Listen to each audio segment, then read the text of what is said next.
friend, mon ami, watashi no tomodachi. Balik lagi di cerita manhwa.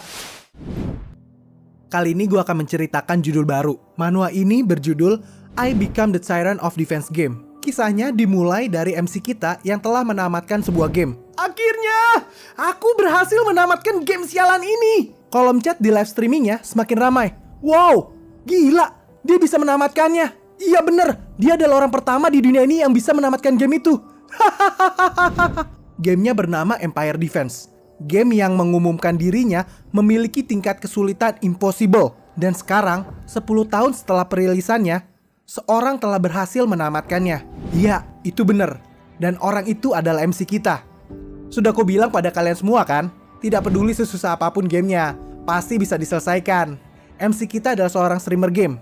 Dan dia streamer yang cuma memainkan game yang sulit dimainkan. Dan di kalangan streamer, dia cukup terkenal. Dia telah memiliki 2 juta subscriber. Karena keberhasilannya menamatkan game itu, banyak orang mulai berdonasi kepadanya.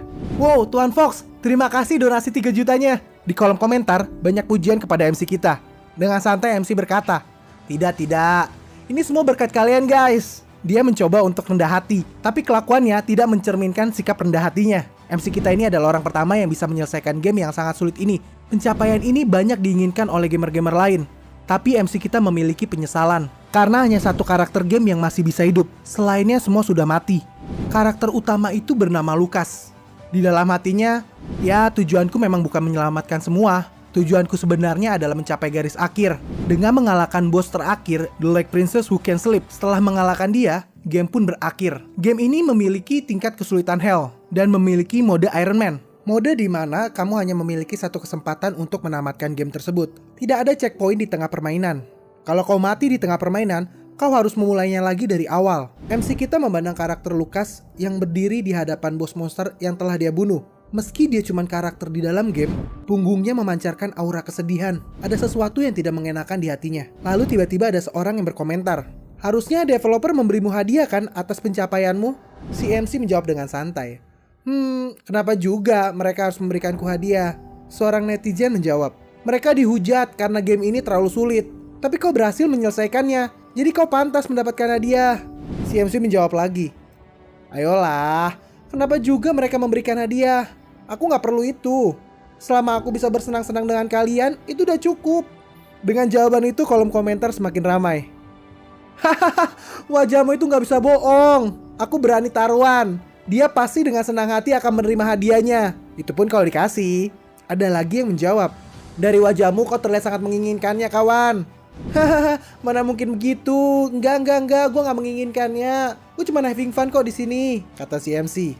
Di dalam hatinya, developer yang bernama Mr. A sudah lama menghilang. Dia bahkan belum membuat kelanjutannya selama 10 tahun ini.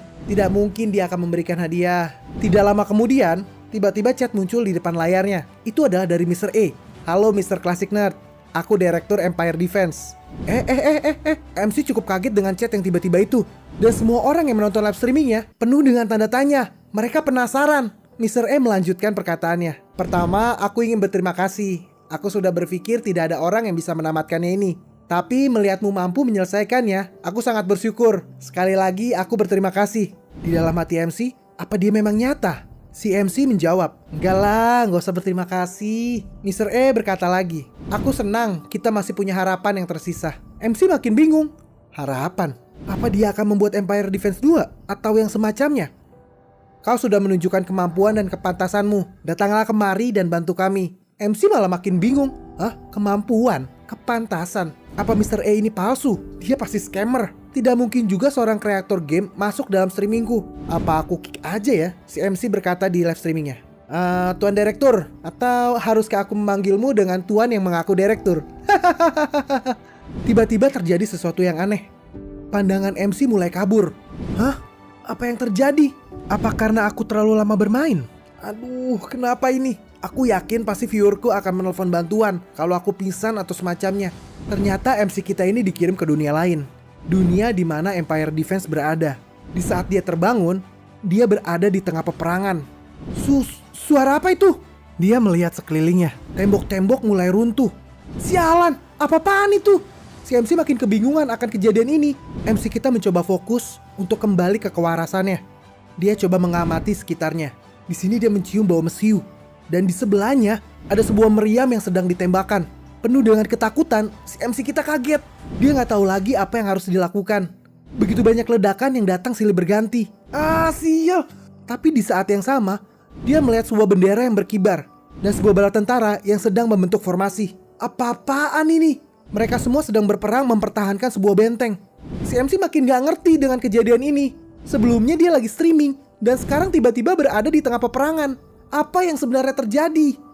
Apa aku memang benar-benar berada di tengah peperangan? Seorang prajurit menoleh ke belakang. Dia langsung berlari dan berteriak, "Yang mulia, apa Anda baik-baik saja?"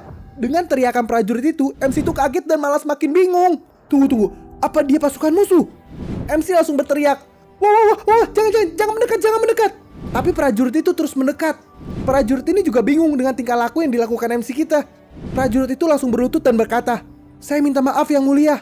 Di dalam hati MC, nih om kenapa dah? MC mencoba bangkit berdiri, mendekati prajurit itu. Dia berkata, "Tuan, tenangkanlah dirimu dulu." Dan sebelum dia menyelesaikan perkataannya, ada sebuah serangan menuju ke arahnya. Untungnya serangan ini tidak tepat mengenainya. MC kita pun terlempar akibat efek serangan itu. MC kita mencoba bangkit lagi. Apa-apaan itu? Apa itu bom? Saat dia menoleh ke arah depan, dia melihat orang-orang mulai terbakar. Apalagi ini yang terjadi? Para prajurit mulai berteriak-teriak. Di sebelah sana! Musuh telah menyerang, hentikan mereka agar tidak bisa mendaki ke atas ini." Semua prajurit mulai bertarung dengan sekuat tenaga. Tapi sayangnya, satu persatu prajurit itu dibunuh. Kini MC kita penuh dengan ketakutan, melihat darah di mana-mana dan bagian tubuh yang tergeletak secara terpisah. Dia mempertanyakan sebenarnya apa yang ada di balik dinding itu. Tidak berapa lama kemudian, monster itu mulai melewati dinding. Dan dia melihat bahwa monster itu adalah seekor laba-laba besar. Monster itu berteriak. Bergegas MC kita langsung menutup kupingnya. Laba-laba. Seorang prajurit tiba-tiba berlari dan berteriak, "Musuhnya telah berhasil masuk! Hentikan mereka!" Tapi saat prajurit itu maju untuk menyerang laba-laba itu, tubuhnya pun tercabik-cabik oleh kaki dari laba-laba itu. MC kita yang penuh dengan ketakutan tidak bisa menggerakkan badannya sedikit pun. Dia terdiam terpaku. Apa ini semua mimpi? Atau aku sedang berhalusinasi? Situasi macam apa ini? Udah dong, jangan bercanda lagi. Laba-laba itu semakin mendekat, mengangkat kakinya untuk menyerang MC kita. Sialan, kenapa aku harus mati seperti ini? Dari arah belakang seseorang berkata, "Yang mulia." Dia datang menghadang monster itu. Dengan satu tebasannya, monster itu pun terbelah dua. MC kita pun akhirnya terselamatkan. Setelah membunuh laba-laba itu, orang itu langsung mendekati si MC. "Yang mulia, kenapa Anda seperti ini? Apa Anda terluka?" Di dalam hati MC, wajahnya kayak kenal. Dia langsung mengingat game Empire Defense dan berteriak, "Lukas!" Pria itu bingung, tapi dia salah paham. Dia berpikir bahwa MC kita kepalanya terbentur dan hilang ingatan.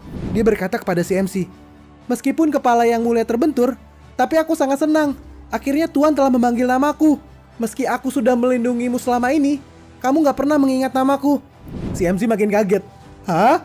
Apa dia memang Lukas yang ada di dalam game?" Tunggu. Itu artinya, mungkinkah ini di dalam Empire Defense? Sial, ini gawat. Game ini adalah game dengan tingkat kesulitan tertinggi yang baru aja aku selesaikan sebelum aku masuk dalam sini, di mana aku harus membunuh tanpa henti. Banyak gerombolan monster yang tidak ada habisnya. Ini adalah game defense tersulit di dunia. Di saat si MC masih tidak bisa menerima kenyataan, Lukas langsung menepuk pundaknya.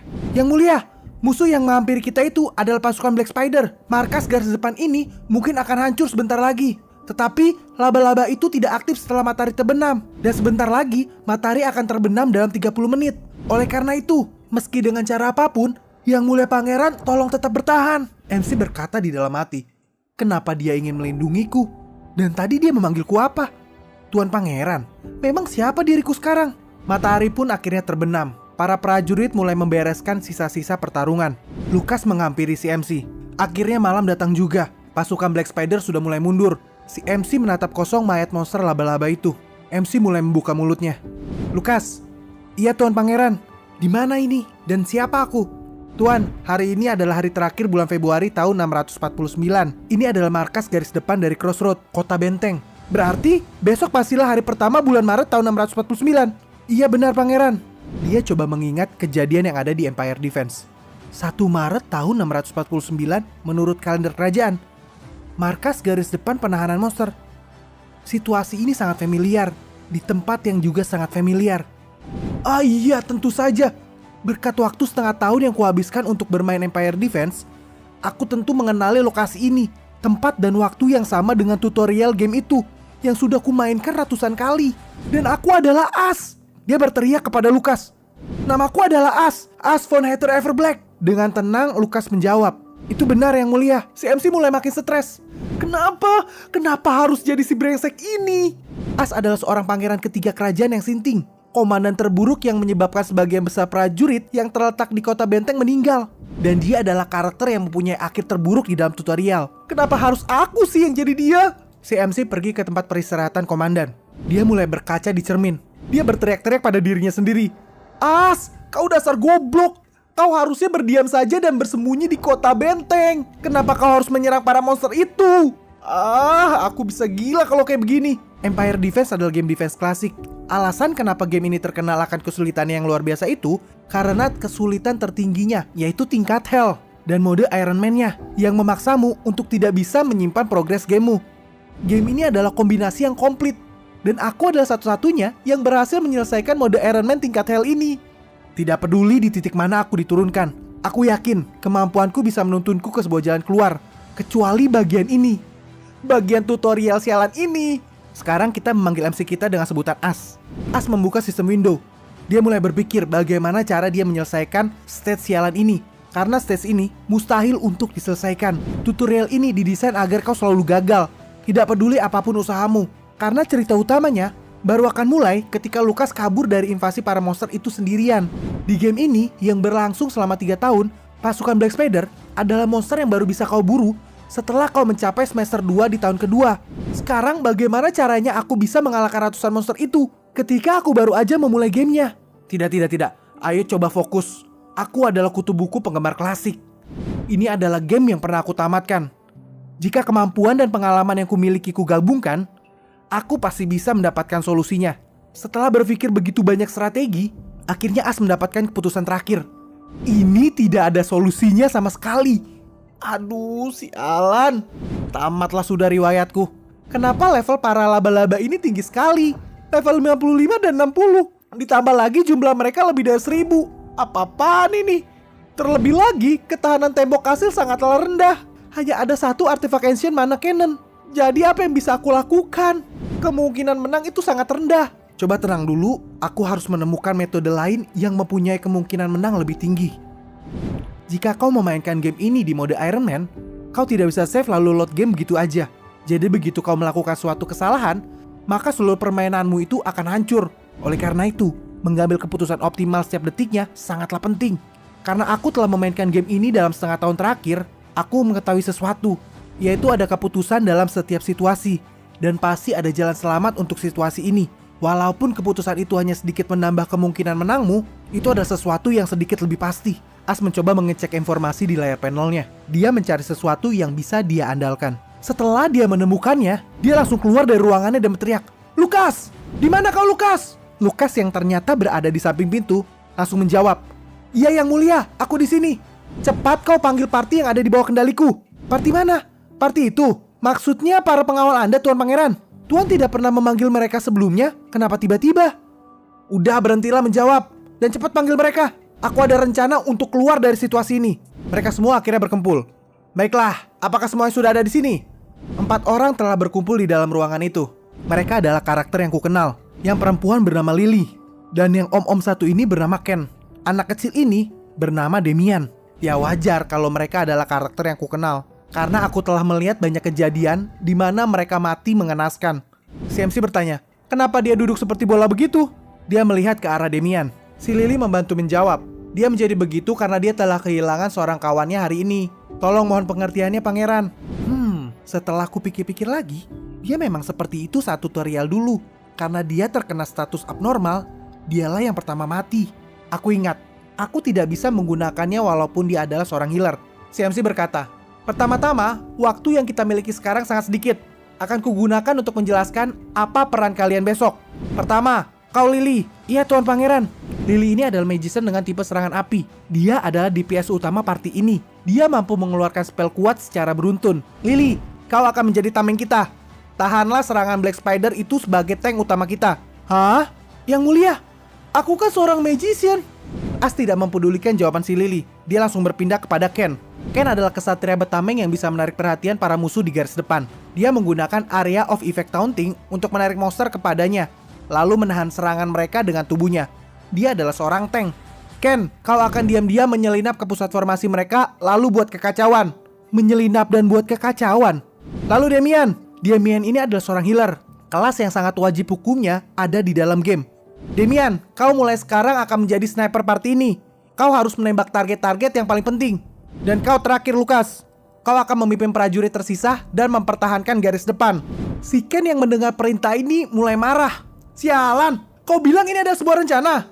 Apa kau benar-benar mengatakan itu semua dengan serius, Yang Mulia? Kau telah membawa kita ke situasi berbahaya akibat perintahmu ini yang keliru. Dan kau berani mengatakan itu dengan serius. Di dalam hatinya As, tapi itu kan bukan aku, melainkan si brengsek As itu. Ya, tadi itu mungkin terdengar gila, tapi stage ini memang mustahil untuk diselesaikan dengan cara normal. Itu berarti cara yang memungkinkan untuk menyelesaikannya adalah dengan cara yang gila. Jadi aku tidak boleh mundur di sini. Hei kau Ken, kepada putra sang kaisar dan komandan tertinggi di kota ini, apa kau ingin membangkang? Mereka semua akhirnya tertunduk dan gemetar. Ken menjawab, Yang Mulia, saya hanya... As memasang wajah marahnya yang membuat semua orang menjadi gemetar. As berpikir kalau dia tidak mulai mengambil inisiatif di sini, semuanya akan berakhir. Karena rencanaku adalah tindakan gila dan tidak rasional, aku perlu mereka mengikutiku tanpa bertanya apapun. As menarik belatinya dan menusukkan itu ke arah Lily. Lily pun tertusuk oleh belati ini. Semua orang kaget. Dengan santai As berkata, kalian semua mempunyai tubuh dan kemampuan untuk misi kalian, bukan? Di dalam hatinya, karena aku memiliki tubuh seorang psikopat, aku memutuskan untuk bertindak sesuai dengan gelarku. Ken berpikir, pangeran ini pasti sudah gila. Apa dia tidak tahu betapa berharganya seorang magician? Bagaimana mungkin pria seperti ini bisa memimpin kami dalam berperang? As menggeser belati yang sudah tertancap di dalam tubuh Lily. Tiba-tiba tubuh Lily mengeluarkan sebuah api. Semua orang kaget. Itu? Yap, benar. Di dalam hatinya, di dalam hati As, aku tidak tahu apa alasan developer memasukkan hal seperti ini. Tapi semua karakter tutorial punya trait tersembunyi. Trait tersembunyi yang sangat berkebalikan dengan role mereka. As berkata, Lily, kau pernah tertebas pedang saat kau masih kecil kan? Saat goblin menyerang desamu. Setelah insiden tersebut, kau memperoleh trait Fire Skin. Fire Skin adalah trait yang dibuat karena ketakutan ekstrim pada benda tajam. Kau dapat menghindari semua serangan fisik dengan mengubah tubuhmu menjadi api. Setiap trigger akan mengkonsumsi mana. As melanjutkan, selama kau punya cukup mana, kau bisa menghindari semua serangan fisik. Apa aku salah? Lily hanya terdiam. Sebuah trait tank yang dimiliki oleh damage dealer utama. Tidak ada cara memanfaatkan itu di dalam game. Tapi ini kehidupan nyata. Aku berencana memanfaatkan trait ini sampai maksimal. Karena mustahil menyelesaikan stage ini, tinggal aku pakai saja sedikit cara curang.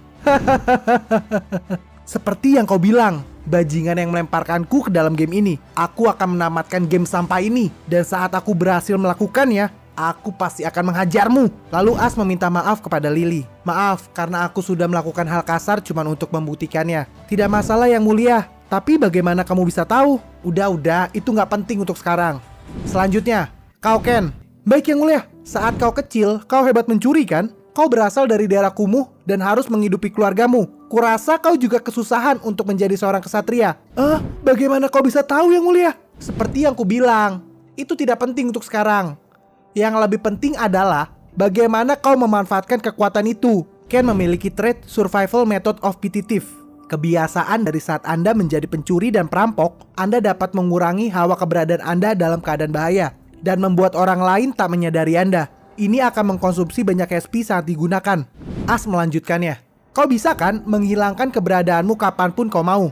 Kau bisa menghindari perhatian lawan saat bersembunyi kan? Atau mau aku tunjukkan cara lain? Tidak Yang Mulia, Anda benar, aku bisa melakukannya. Bagus. Kalau begitu, kau bisa memenuhi perintahku kan? Dan terakhir, Damian. Damian adalah orang yang terpenting di rencana ini. As berkata kepada Damian, kau punya mata yang sangat tajam bukan? Karena itulah kau bisa melihat kematian temanmu. Damian berkata, dia adalah teman masa kecilku. Kami berasal dari panti asuhan yang sama.